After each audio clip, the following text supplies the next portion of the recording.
Hi, everyone. Welcome to episode 25 of the Future of Work show, where we discuss ideas that are important for all our futures.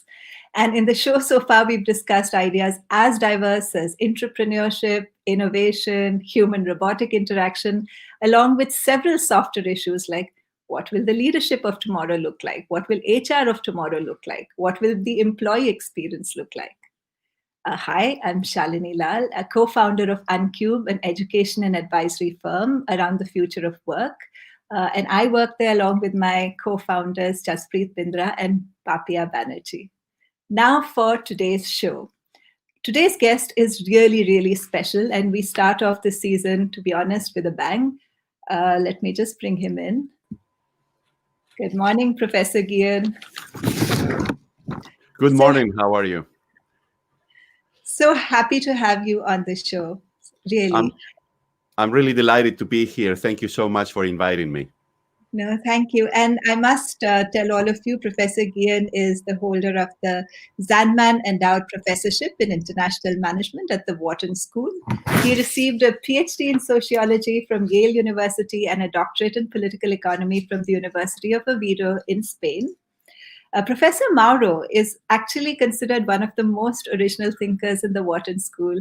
Professor Guillen, I was in one of your classes. I had the privilege of that, and I really enjoyed the way you brought together trends from demographics, sociology, economics, and political science, and now in your book, Technology, to examine how the world we live in is going to change. Today, we're here to discuss your latest book, 2030. Professor Guillen's book 2030 came out in August of last year and instantly became a bestseller. It was a Wall Street Journal bestseller and one of Financial Times best books of the year. So we are really, truly honored to have you. Thank you so much for coming on the show. I am delighted to be here. So Professor Guillen, let me just start off by asking you, what is it that motivated you to write a book about 2030? What is special about 2030? Well, what's special about that year is that according to my calculations, we're going to be in a very different situation in the world from the point of view of population trends, from the point of view of emerging markets such as India, and also from the point of view of the widespread use of technology. But you see, you alluded to a little bit ago to a session in which I was making a presentation precisely about this kind of work a couple of years ago. And I was detecting, right, since about 7 years ago or so, that people who were attending my presentations were getting very uneasy about the future. So many things are changing in the world, so many moving parts, so many things out of whack. So I decided, in addition to making presentations about the topic, I decided about 3 years ago, let me write a book. Let me commit all of these thoughts that I had to paper, right? And let me add one thing that I think is extremely important. The year 2030 is, as I just said, not just a coincidence. I think, according to my forecasts, that's when things are going to happen. But of course, we're going through a big pandemic, and the big question is, how is that pandemic going to be affecting those population trends, those technological trends, and those trends in emerging markets? And look, my take on it is that it's going to accelerate the future. It's going to accelerate all of these changes. And so, instead of being the year 2030 now, when we're going to be in a very different situation, I think it may actually happen maybe a year earlier or maybe 2 years. So perhaps now the title of the book should be 2028, okay? Because once again, the future is now arriving much faster, which of course means we have to prepare for this also much, much faster than before. You know, one of the sentences in your book, and I'm just going to quote, you say that the world as we know it will irretrievably evanesce at some point during our lifetime, and most likely within 10 years. So can you share what are the different ways in which you expect our lives and the world we live in to change by 2030? Yes, so in the book, I cover different kinds of trends, but they all come under one of the following three categories, right? So there are population trends. And look, we're going to be, by the year 2030, in a situation in which we're going to have more grandparents than grandchildren. So this is going to happen first in Japan, then in China, then Europe, the United States, and very soon thereafter, also in India, right? And the reason is twofold. So on the one hand, we're having fewer babies as time goes by. And on the other, we're living longer and longer and longer. So if you put the two things together, each generation now is smaller, and the people who have already been born are living longer.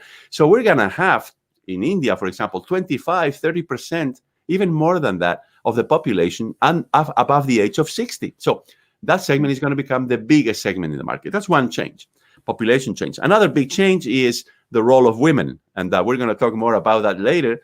But also by the year 2030, we're going to see that women will play a much more important role in the world, in the society, in the economy, and I think perhaps also in politics, we shall see.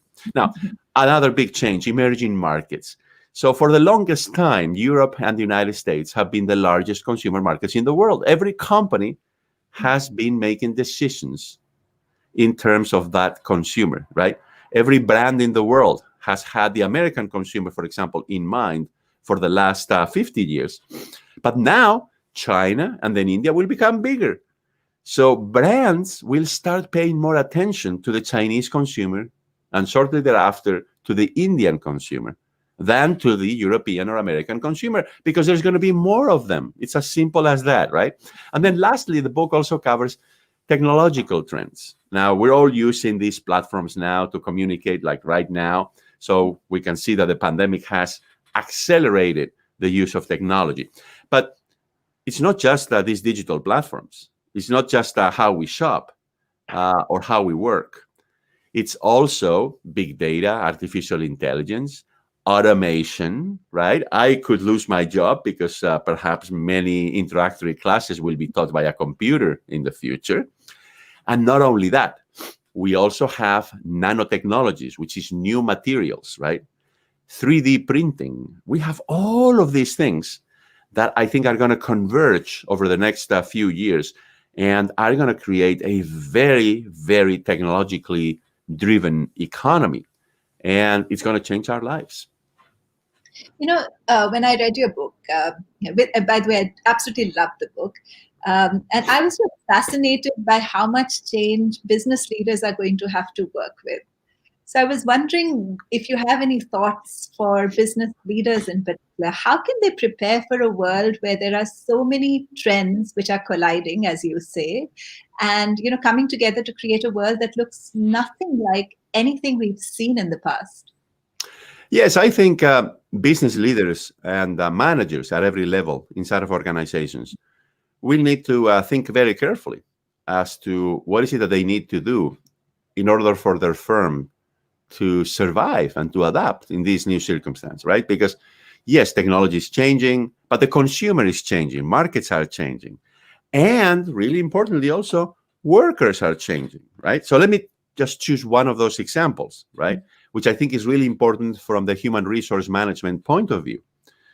You see, for the longest time, really since the 19th century, right? 150 years ago, we have been thinking about life as progressing through 4 different stages. First, when we're very young, we're born, we play. Then we study, right? And we go to school. Some of us go to college and so on. And then you work, and then you retire. So very neat compartmentalization of life. And of course, companies, right, have adapted to that. So what they do is they wait until people finish school, and then they hire them. Then they keep them as employees for 10 years, for 20 years, for 30 years. And then they put them into retirement, right? This will change, right? Between now and the year 2030 for 2 reasons. One is that we're living longer. So now somebody who is 60 years old is expected to live here in the United States another 27 years. That's another lifetime. I mean, we cannot spend in retirement 27 years. That's crazy. On average, that's the average, right? That's the first change. But the second change, Shalini, is technological change is making knowledge obsolete very quickly. What you learn today, right, may be useful only for 5 years, right? But you see, you only go to school once. You learn in school will be good for 50 years. And that is no longer possible because knowledge, technology is changing so quickly. We are going to have to go back to school several times. So, from a human resource perspective, and for companies, what this means is something revolutionary, I believe, which is that instead of people having 2 or 3 or 4 jobs over their lifetime, perhaps even within the same company, right? People are going to have 2 or 3 careers. So, first, you will study when you're in your 20s for one career, one profession, one line of work. You will work in that for 10 or 15 years. And then you're going to go back to school to learn something new because what you learned has become obsolete because of technology. And then you will initiate a second career. That's where we're going. But remember, over a much longer period of time, instead of working only until age 60 or 62, I think we're going to work until age 70, 75 or beyond. And that makes a lot of sense also for another reason. You see, today, look at a 60-year-old person, right? That person is in much better physical and mental shape than somebody who was 60 years old 50 years ago. Just think about that, right? Today, we stay in perfect physical and mental shape for a much longer period of time. So I think, and with this I will end my comment, we need to revisit that concept of old and young, right? That distinction, I don't think it's a good distinction any longer. And I think companies will need to adjust to that and think a 60-year-old worker is a worker that I want to keep because that worker may be able to be a productive member, a creative member of the company for another 10 or 15 years. That's the big change in my view. Do you think this is going to be easy, though, Professor Guillen? I can understand it being a little bit easier for people who are just entering the workforce and therefore are entering, with the understanding that any job that they take is for a period of time and that period of time is getting perhaps shorter and shorter. And, the sort of entering the workforce with the mental model that careers will have to be built in different steps, so to say. And at each step, you take it one step at a time and see what's emerging and then build your next step and so on. But what about people who've been, working for a few decades? Do you think this is going to be easy for them? Yes. So as always, people who maybe like yourself and myself who are caught in the middle of this process of change, we will have perhaps a little bit more difficulty adapting to the new system. And especially people who perhaps, they turn 50 or 55 and they see that their company disappears because of technological disruption or that there's fewer jobs. And I think that's a mistake that we have made in Europe and the United States over the last 20 years. I think many of the political conflicts that we have now is because precisely that age group that you're referring to has left is feeling that they're being left behind, right? So I think that's a really important point for the future. We need to make sure that everybody's on board and that especially those people in their 50s, in their early 60s, have the resources available to reinvent themselves. We need to take care of them, right? But the younger generation, I think the younger generation is already thinking that this is going to happen, right? And that, luckily, now we have e-learning technologies. We have virtual classrooms. We have virtual universities. So it's going to be easier to help people go back to school, right? When they are 35 or when they are, let's say, 45 or 50. So I think precisely these new technologies that we have now for learning are going to facilitate the process. So in other words, that people won't have to go back into a student dormitory, right? But they will be able to acquire new skills, to find a new profession, a new line of work by learning from their home. Right? One of the things you speak about in your book, in this chapter of how do we prepare for the future, is the different mindsets and skills which this whole process is going to take. And you speak about quite a few, and some of them like lateral thinking, learning how to connect the dots, learning how to experiment, to learn something. all of these are also relatively new for many of us who've been working for a while. So how would you suggest people who are, say, mid-career, or maybe even beyond, maybe in their 60s, 50s and beyond, to learn some of these skills that perhaps they were never considered important for all these years? Yeah, that's a great question, Shalini. And in the book, especially in the last chapter, I provide a step-by-step guide as to how to adjust. But let me summarize it here with 3 points, right? So the first one, it's all about the mindset. We need to come to terms with the reality that things are changing. We need to accept that change, right? Denial or blaming things on fake news, that gets you nowhere, right? Because reality is very stubborn, right? And I think we all see that things are changing. Things are changing in India. Things are changing in China. Things are changing here in the United States too. So the first step has to be to recognize that there's change. We have to mentally adjust to that. Because if we deny that there's change, or if we start arguing with ourselves, oh, I'm already 50 or 55, that's not going to be affecting me, that's a big mistake, right? Because these changes are going to happen. They're going to happen very fast. That's the first point. The second point is, as we were commenting earlier, the changes are very multidimensional. They're very diverse kinds of things, right? So there's things about population, about the economy, about technology. All sorts of trends are underway. So the most important skill that we can deploy in that situation is to connect the dots, right? That's a lateral thinking. So we need to understand how each of these different things are related to one another, because that's what's going on. What's going on is that, I think we all recognize that there's fewer babies out there. We all recognize that women are doing better. We all recognize that emerging markets are growing. We all recognize that technology is taking over the world. But we have to put all of those things together in our heads, right? Okay? So connecting the dots is extremely important, right? And then number 3, which I always emphasize, is then you need to make a decision. You need to act, right? You cannot just be passive and not do anything. And what I always say is, at the very least, try to avoid the most common mistake that people do when so many things are changing, which is that they make a huge decision, right? Also to reinvent themselves. And that's fine, but only if you're making a decision that is reversible. So, because if you make a decision that is irreversible, one that cannot be changed, then you could be running yourself into a dead end, right?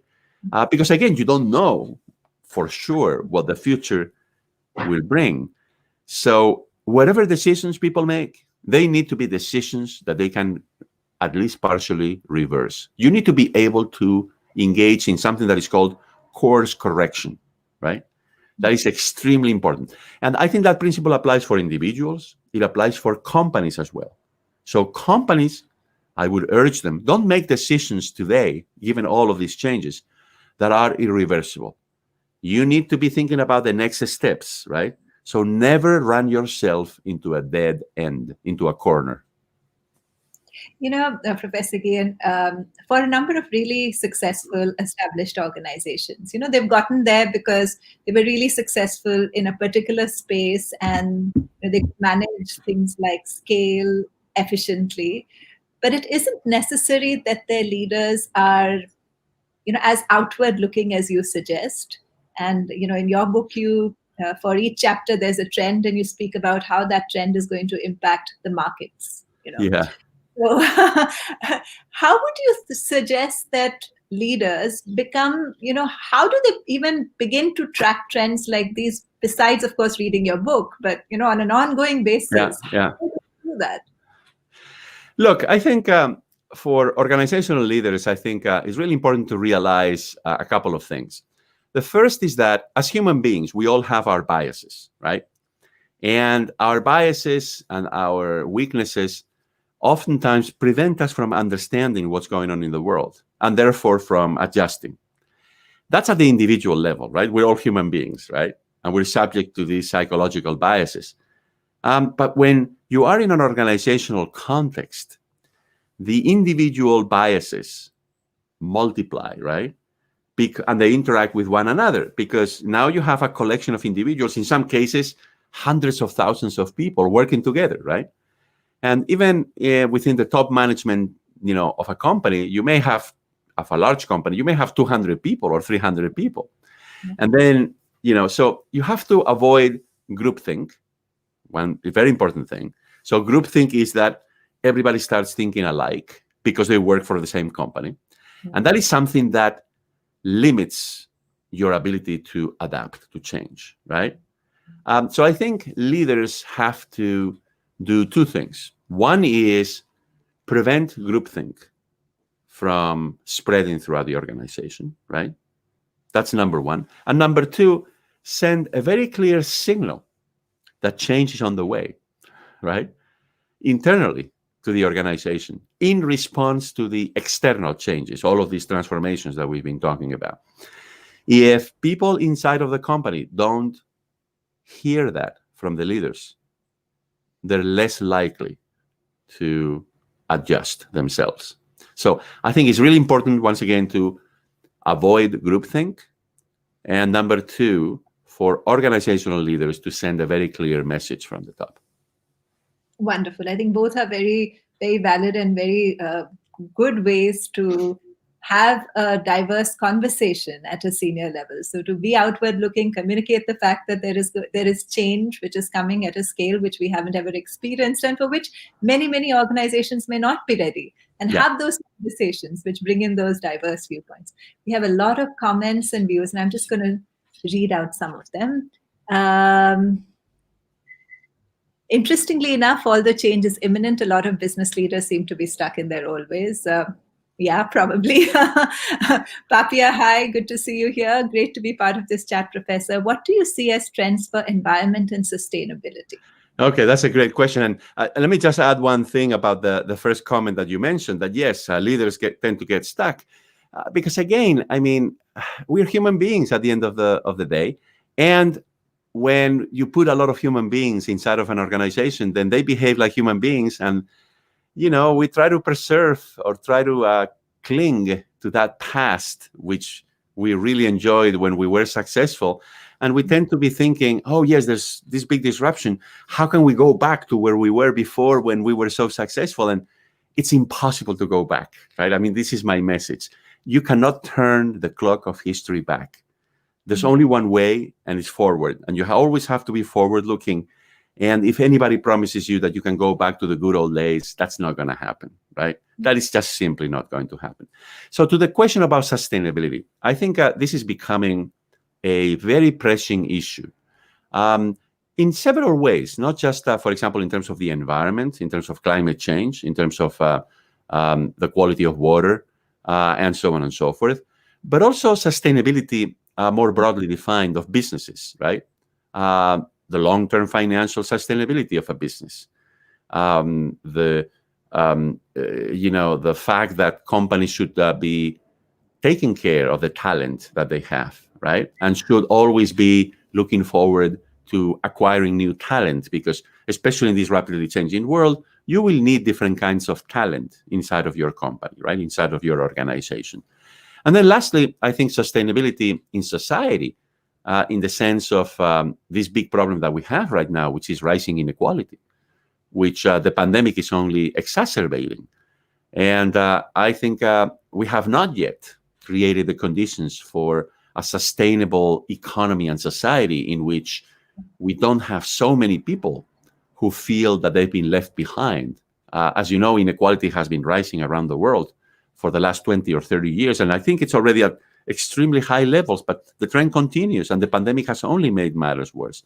So I think it's very important to think about sustainability in all of those ways, right? So there's the environmental sustainability, there is sustainability of the firm in terms of talent. You always need to renew your talent base, right, over time.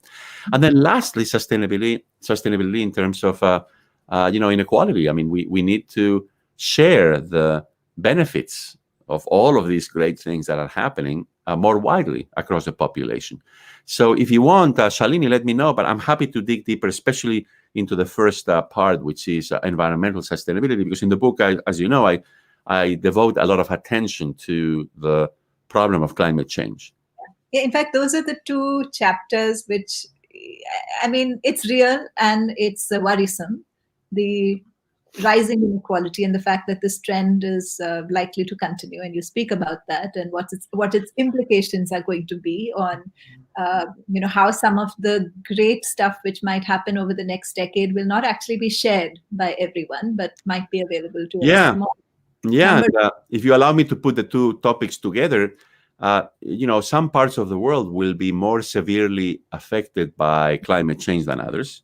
And I think you know that South Asia and Southeast Asia in particular will suffer quite a bit because there's a lot of big cities in that part of the world that are close to the ocean. And Jakarta, for example, in Indonesia, is already being flooded on a regular basis with salt water, right? So this is a huge problem, and we have to adjust to it. And the poor also, in any part of the world, tend to be more affected by climate change than the middle class or than rich people.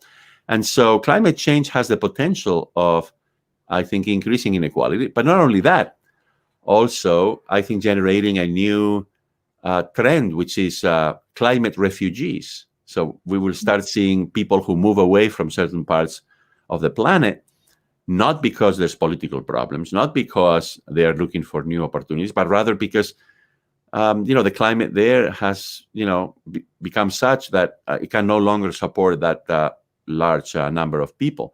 So I believe there are three things that we can do about this problem, right? And I really want to emphasize the third, but let me tell you about number one and number two. Number one is, of course, very straightforward. We need to invest in technology. We need to innovate. And I think there's a good chance over the next 10 years that we will see technological breakthroughs, for example, in the energy field, that will help us become less carbon dependent, right? I think there's also going to be huge breakthroughs in terms of the materials that we use so that we can avoid plastic contamination, which, as you know, is a huge problem right now, right? That we're contaminating lakes, we're contaminating rivers, we're contaminating the oceans with plastic, so much so that now when we eat fish, we know that there's a tiny amount of plastic inside of that fish, right? So it ends up, getting into our own bodies. The second thing is collaboration among governments. And here I think we have to blame the United States and the Trump administration over the last 4 years for having, destroyed, I think, those mechanisms that we had in place for collaboration. And as you know, yesterday a new president was inaugurated, and he has immediately brought the U.S. back into one of the most important agreements, which is the Paris Climate Accord. So that's a step in the right direction. But we need to, from now on, governments to collaborate with one another. I think they have not been collaborating that much because this is a global problem. We're all on the same boat. But the most important thing is something that Shalini and I we can do, right? As individuals and in our communities, which is we need to be less wasteful. We have become very wasteful consumers, right? We buy many things that we only use once. We don't finish all of the food on our plate. Even worse, we buy food and we let it go bad in our refrigerator or in our kitchen. We buy, cans of food and, we buy too many of them and then we don't finish them by the time they expire. So according to the U.S. Department of Agriculture, here in the U.S., we waste 30% of the food that reaches the consumer. And agriculture, by the way, is the biggest contributor to carbon emissions, right? Because production of food is very carbon intensive and energy intensive. And also you have the transportation of that food. So in addition to our scientists and our engineers and our entrepreneurs coming up with great ideas as to how to address this problem, and in addition to governments collaborating, I think it is incumbent upon each of us as individuals to also do our fair share here. And we need to consume not necessarily less, but we need to be smarter as to how we consume. And we need to avoid wasting so much. And I think if each of us could be at least half as wasteful as we are, that could make a big difference in terms of climate change, a very big difference. Professor Guillen, despite the title of your chapter, that cities drown first, your tone in the whole book is fairly optimistic. Is it genuinely so, or do you believe that climate change, is one of those problems that by the time we get to it, we might be too late? Just curious. Well, I think, as you said at the beginning, the clock is ticking in so many different ways. But what I think is very clear is that it's ticking in terms of climate change. Because as you know, most scientists agree that at some point in the next 15 years or so, maybe 20, we will reach the so-called point of no return, right? Where it's going to be just very, very difficult to reverse the warming of the planet. And by the way, it's also the warming of the oceans, because the oceans, as you know, most of the surface of the Earth is covered by water, more than 70%. And the oceans play a very important role in regulating overall temperature in the world. But the oceans are warming, and this is a serious problem. So yes, I mean, we need to act faster than we've been acting. But once again, we don't want to kill the economy. We want to give young people the opportunity to have a good life. We want to continue enjoying life. So I'm optimistic because I think we can accomplish both things. We can continue to enjoy life, but at the same time adjust to this. If only we were able to bring ourselves to the challenge, right up to the challenge of dealing with it as individuals. And of course, again, we need technology and we need governments to also play their role. But each of us, it is within our power to make a difference. And I think we need to change as consumers. Yeah, I mean, very, very well said. It sounds like there's a policy-wide revolution to create lifelong learning expectations for people and business alike. Do you think that that's going to happen? That countries? I'm an educator, as you know. So I work at a business school within a university. I believe, for the reasons that I mentioned earlier, that now we're living longer and that technology makes whatever we learn obsolete very quickly. I think lifelong learning is a very interesting concept. So the idea here is that we're learners all the time, not just in terms of our specific job, right? We always learn, obviously, to do our job better over time. But we are lifelong learners, again, in the sense that I was telling you about earlier, which is that maybe we will switch careers, maybe we will switch occupations, maybe we'll start in one line of work, but then rotate into a different line of work later in life. And I think that's extremely important, right, to keep in mind. So again, as in the case of your question about how do we deal with all of these changes, I think lifelong learning has to be part of our mindset. You see, at the end of the day, I always go back to our mind, right? Our heart also, but our mind. What is our mindset? How are we seeing things? And having the attitude of a lifelong learner, I think, is really important. And let me tell you, if there's any young people watching, they always ask me, how can I be successful? And I think the recipe for success is very simple, is be a lifelong learner, right? Because if you only learn when you're 20 or 22, then I don't think you're going to be very successful in life, right? I mean, you have to take every opportunity, every job, everything that you do is, yes, you're accomplishing a task, but it's also an opportunity for you to learn. That, I think, is the attitude that we need to have. So I see a very bright future for lifelong learning. And again, I think these technology platforms, such as the one that we're using right now, I think will be very, very useful in the future in terms of bringing lifelong learning to millions of people around the world, in terms of enabling people to become better at what they do, right? because from the comfort or at home or as you're on the bus or on the train commuting to work, you could actually be learning on your phone, right? Using one of these platforms. Sonali, hi Sonali. Eye opener. Let's prepare ourselves. Let's learn every single day of our lives. Thank you for such futuristic and useful insights. Nice. Then there's a comment that there's a need to reassess the concept of expertise and how HR managers employ people in their second or third careers. And I think that's a really good observation because, so far our ways of, filling positions as, HR professionals has been to look for people who've done something similar in a similar kind of organization. Just wondering what are your thoughts on that? Yeah, no, absolutely. I think this is a great comment from somebody in the audience. And let me take the argument one step further, okay? Which is, you see, there's always been a problem that educational institutions, such as schools or universities, and also human resource departments at companies have faced, right? Which is that you're hiring today, but you want to hire for the next 10 or 20 years, right? So you're making decisions today as to how to educate people, but you should be educating them not for today's jobs, but rather for the jobs or for the economy that will exist 10 years down the road, 20 years down the road.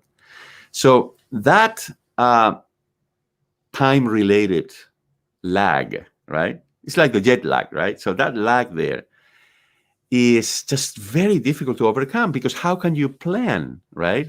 How can a country have an education policy? How can a company have a human resource plan if, today you have to make decisions about things that you still don't know how they're going to be unfolding into the future? And that's why I think we're going to have to be so much more flexible. And we're going to have to ask both companies and employees to follow this lifelong learning concept to its ultimate consequences, in the sense that, for employees, it's not like, oh, I got the job, so now I can relax, right? Because I already got a job at this fantastic company. I know I can get promoted and, but maybe the promotion ladder will change because, the market is changing or because technology is changing, right? And the same goes for companies. I think companies have always been thinking that you hire the employee and that's it. Maybe you send the employee every now and then to some kind of a course, for a couple of days. But I think that, again, that mindset has to change. So I really, really agree with the person who entered that comment into the chat. Jaspreet, hi, nice to see you there. Jaspreet says, I think that the individuals are ready for the multi-career life. It is the companies which are not. Wonder what you think about that. Yes, well, I'm happy to see that this person is optimistic about people already thinking about multi-career. I think there are, especially more young people who are becoming aware of that, but I don't think that's the case with people in their 30s or 40s or 50s yet. But I completely agree with companies. So companies, I don't think have changed their perspective yet.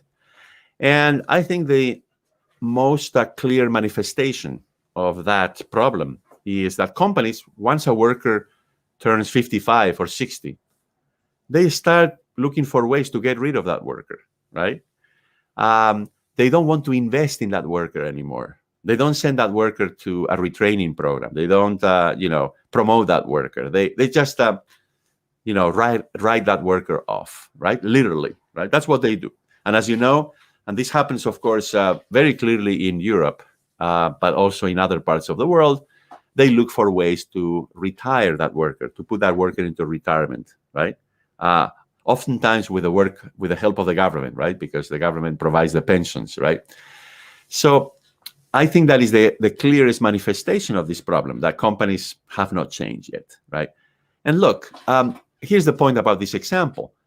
A worker who's 55, who's 60, who remains in good physical and mental shape, and these days, more and more people at that age are perfectly capable of continuing working. that worker has a big asset, which is experience, right? And when you get rid of a worker just because he or she has turned 55, 60, 65, you are losing the experience that that worker has acquired. And I'm not talking experience in terms of the knowledge, but experience in terms of knowing what to do when something goes wrong, experience in relating to others, experience in, working inside of the organization. And I think that's extremely valuable. So the new mindset should be to try to help that person acquire new skills if that's needed. And by all means, try to take advantage of the creativity and the productivity of that person.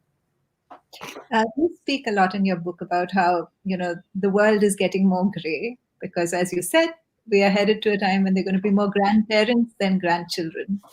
Do you think longer lifespans and the fact that so many people are going to be growing older but very healthy and, with very sharp minds is likely to start some of these changes? Because yeah, right.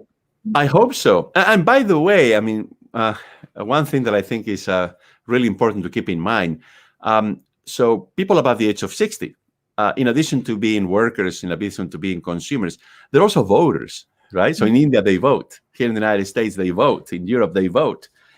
And I think that's one way in which maybe we will see change, in the sense that they will demand not just a pension, because I think they're going to realize that the pension system is not sustainable, right?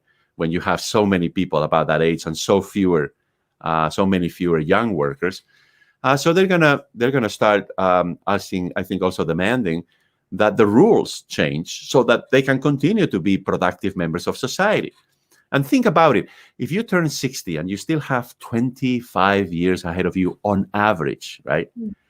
That's too long of a period to be in retirement. I mean, people get bored after a while if they're in retirement. You can only play as much, golf or cricket, right, in retirement. I mean, so I think the other aspect that we haven't talked about, which I think is also important for companies to realize, is that maybe somebody who turns 65, who turns 70, would like to continue working, but doesn't want to work 40 hours a week or 50 hours a week.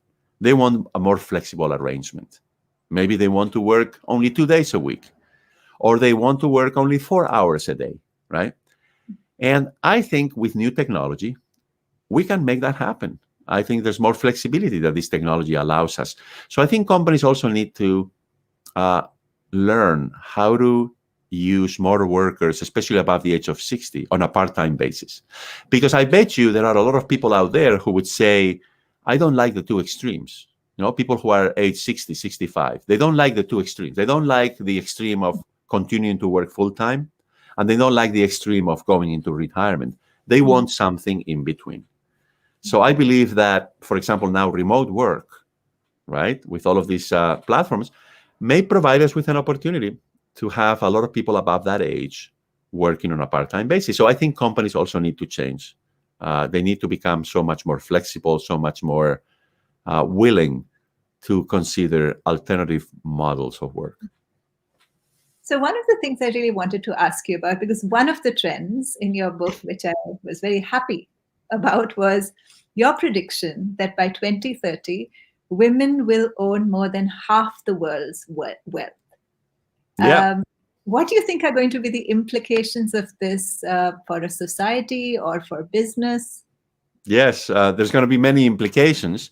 And just to make sure that we're all on the same page here, there are two reasons why women will come to own more than half of the wealth in the world, more than half of the net worth. The first one is that women themselves are pursuing their careers now. They have studied, as you know, in many countries in the world, you already have more women going to college than men, right? So they make their own money. And also women on average tend to make better decisions about how to invest their savings than men, right? Because they have a longer time horizon and they don't change their investments too frequently. They use all of the right rules, whereas men tend to, make all of the mistakes when it comes to managing their money, right? So that's one reason. The other reason is, going back to population trends, is that, as you know, women tend to live longer than men on average. by 5 or 6 years, for example, here in the United States. In India, I believe it's by 4 or 5 years as well. And so not only they have more time to accumulate money, and by the way, also women tend to remain in better physical shape and mental shape than men for a longer period of time, but also they're more likely to inherit, right, from their husbands, for example. So the point that I'm trying to make here is that this process of wealth accumulation by women is not going to stop. This is going to continue. And I see two very important consequences. So one is that markets are going to change because women place a different emphasis, for example, on consumption. If they have more money, more wealth available to them, I think consumer markets are going to change because women tend to prefer to spend more money on certain things, for example, education, healthcare, insurance, more so than men. And by the way, not just to their own benefit, but also to the benefit of their children and their grandchildren, or even their parents, right, when it comes to health. But also, as I just mentioned, women save in a different way. They invest their savings in a different way. So that's also going to change financial markets, right? That's another very big implication. And then lastly, I think, we're going to see more progress in terms of women being promoted inside of companies. As you know, we're still in a situation in which, in every country in the world, you have more men among the top management of companies than women. If you take a look at the boards of directors talking about corporate governance, you also see that women are underrepresented. And so, in other words, there's still discrimination. There's still this idea that, there's enough men who can do that. So, we prefer the men over the women. But that is slowly changing. I think attitudes about women's careers and about the contributions that women can make at companies are changing. They're not changing fast enough. I agree with that. But I think they are changing. So that's another major implication. I think that in a few years, we're going to see so many more companies in the world with a female CEO, with more women on the board. I think we're going to start seeing that. And I think it's a very, very positive change. Yeah, and I think this will probably be the first time in human history when women will own more than half the world's wealth. Yeah, it will be the first time, well, I should say, for sure in the last 4,000 years, right? Because remember, if you go way back, anthropologists and archaeologists have unearthed evidence, right, of at least some societies in the world, some sedentary societies, devoted to agriculture, where the division of labor between men and women was not the one that we've come to have, right? So there were some exceptions, and we don't know how many, maybe 5,000 years ago or 8,000 years ago. But definitely over the last 2,000 or 3,000 years, I would completely, assert that this is the first time that we're going to see that. And again, Shalini, think about when you and I were growing up, right? When you and I were growing up, the world was completely different, right? I mean, China, India, they didn't matter, right? Technology was very rudimentary. But more importantly, maybe only 1% or 2% of women, had significant wealth. And most of them were because of inheriting wealth, either from their husbands or their parents. So we have gone during our lifetime from 1 or 2% to potentially 50% by the year 2030. That's a dramatic change, right? Very dramatic. A huge change. Look, of all of the trends that I discuss in my book, including artificial intelligence, including the rise of emerging markets, everything, I believe that the one trend that is going to have the biggest impact in the future is what's going on with women. That is by far the biggest, because you see, it changes everything. It changes the number of babies. It changes consumer and financial markets. It changes the way in which people in important positions see the world, right? Women are different than men, right, in terms of how they see the world. And I think it reverses a very important problem that we had in the past, which is this, big imbalance between the what men and women used to do in the world. No, it's one that I'm really optimistic about, and I think it'll have huge implications for the way we live in our societies and our families, for instance. I mean, family dynamics are going in ways that we can't completely predict, but we know that it's going to be huge. Absolutely. Huge impact. I mean, it's impossible to underestimate. I'm sorry. Yeah. It's impossible to exaggerate, to overestimate how the fact that women now are pursuing careers and they are chasing their dreams, how that's going to change the world. It's just going to be really, really fun to watch, by the way.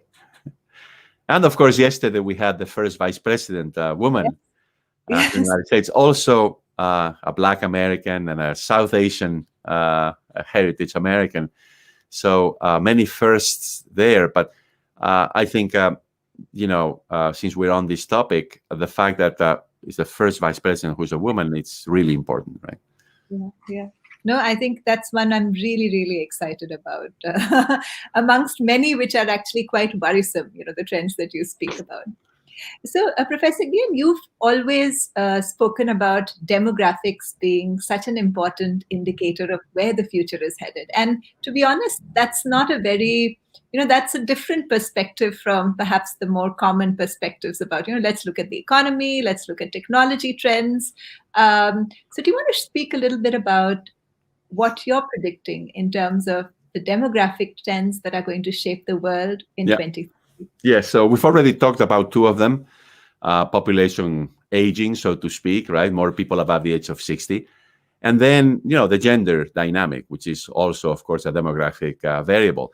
But let me say that, demography is destiny up to a point, right? It doesn't determine everything. But the thing with demography is that whatever happens today has implications for many years to come. So if today, for example, in India, women on average have 2.3 children, which is the situation, as opposed to what the number was 50 years ago, which was like 7 children per woman, right? That has an impact not just tomorrow. It has an impact for the next 50 years or 60 years, right? The fact that number in India has declined from 7 all the way down to 2.3, which, by the way, is just above replacement, because replacement is a level of 2 children per woman, right? So just imagine, when I was growing up, if somebody had told me in India, the average number of children per woman is going to be 2.3, I would have not believed that person, right? Because India was at the time at a level of 6 or 7, which is so far away from 2.3. I would have said, you're crazy. That's never going to happen, right? Not in my lifetime, but it has happened. So all of this has triggered, I think, another big change that is global in scope as well, which we haven't discussed. And I spent quite a bit of time, especially in the first chapter in the book, which is, look, Europe, East Asia, including China and Japan, are declining relative to the rest of the world, right? Because they have followed that trend in terms of a lower number of babies for a very long time, right? And also close behind is the United States and Latin America. So as a result, what we're going to see in the next 10 years is that, well, India is going to become the biggest country, right, in terms of population. South Asia is going to become more important than East Asia. And then the other big change that we haven't talked about, Africa, right? Especially Sub-Saharan Africa. Sub-Saharan Africa, by the year 2030, is going to become the second biggest region in the world by population after South Asia. So number one is going to be South Asia. So India, Bangladesh, Pakistan, Sri Lanka, all of those countries there. That's going to be number one in terms of population. Number two is going to be Africa, because Sub-Saharan Africa will become bigger in population than East Asia, than China, Japan, Korea, Vietnam, and so on. And that is going to change everything in the world. We used to ignore Africa, if you remember, right? But now we can no longer ignore it because it's becoming so big. So for better or worse, Africa will be a central part of the economy in the world. And I'm hoping that it will be for better. Africa is changing very fast. As you know, a middle class is emerging in the cities. They're using phones. They have mobile payments, like one of the pioneering parts of the world. their economies in Africa are growing. This is all extremely important. Look at what's going on. I mean, Chinese companies are investing in Africa throughout the continent. Indian companies are also investing in Africa, especially in East Africa, which, if you remember, 500 years ago, was very connected to India as an economy, right? So I'm talking about Somalia, Kenya, Tanzania, all of the Uganda, a lot of Indian investment there, right? Africa is the future, and is driven by the demography. You see, over the next 10 years, 450 million babies are going to be born in Africa. So it's a human resource challenge, by the way. We will need to feed those babies. We will need to educate them. And the future of Africa, and I believe the future of the world, hinges on how successful Africa is at feeding and educating all of those babies, because that's going to change the world. And just to connect the dots right there, the reason why business leaders should care about demography is because that's where the markets are? Yes, because let's humanize the economy, right? Because we talk about the economy like gross domestic product, investment, all of these things. But there are human beings behind that. Every consumer market is driven by the underlying demographics, right? How many young people, how many old people do you have? How much money people have in their pockets, right? For sure, how many women are working. But most of those things are demographic variables, and they're driven by two things: how many babies are born and how long those babies live, right? And remember, those two things are changing. The number of babies being born is dropping.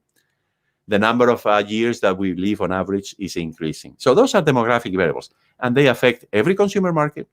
They affect every financial market. You see, the reason why I'm always very bullish about India is because India has a relatively young population, right?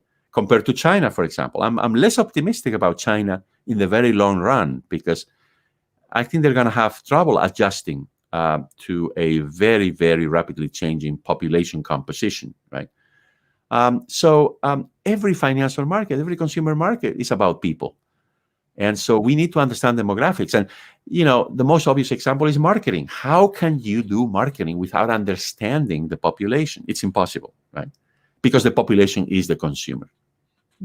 No, I love that part. I love that both in the book and, you know, in the course that you teach, this whole conversation around follow the babies, as you say, you know, to see where the economy is going to be tomorrow, and therefore what is it that businesses need to focus on? Yeah. You know, a lot of comments. I'm just going to take a few of them. Vivek Tripathi says, with the focus on skills, the focus on experience, composure, judgment is going down. Do you think that's true? Well, I am not an expert in that area.